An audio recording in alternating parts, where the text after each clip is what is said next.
Professor Barabazi, you're doing research in success. Which group of artists, scientists, business people have the most chance on life, on being famous after their death?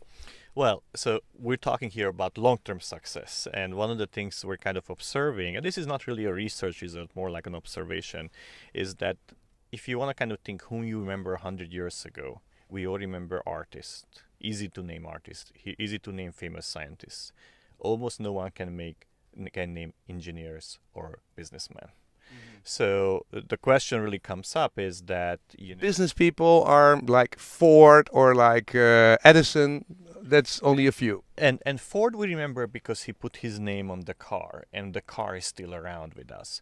But how many engineers were at the Ford's factory who really made the car today what it is?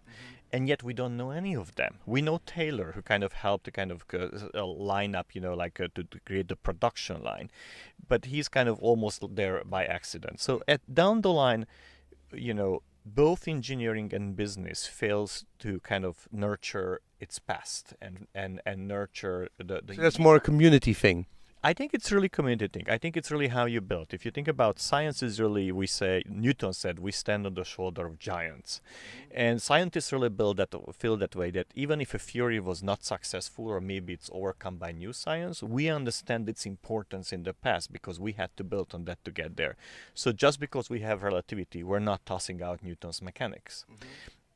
In the same way, art is very cumulative. It always refers back to the old part. Everything what we do today in art is kind of schools. And schools, that's right. And the teaching about that is very cumulative. So you have to learn art history. You have to learn science and learn about Galileo and Newton and so on. Politicians too.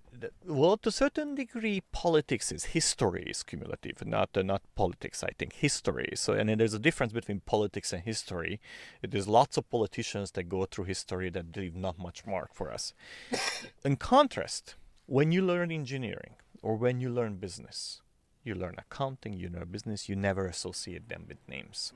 So the community itself fails to kind of maintain that, and to the degree that I think engineering is simply not nurturing its past, and business tears down its past.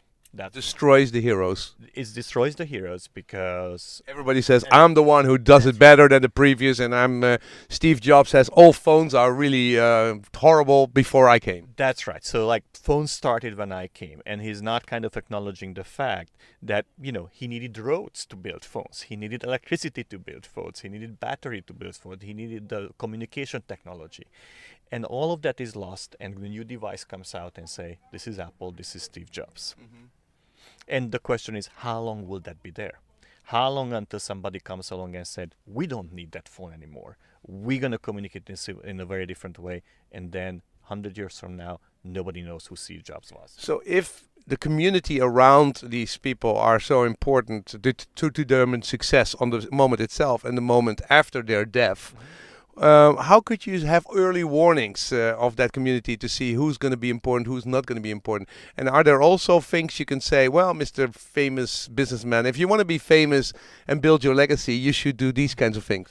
Well, certainly we do remember businessmen, but we remember them for their philanthropy, for putting their names actually, like the Carnegies, the Rockefellers, for putting their names in institutions, in foundations, and so on.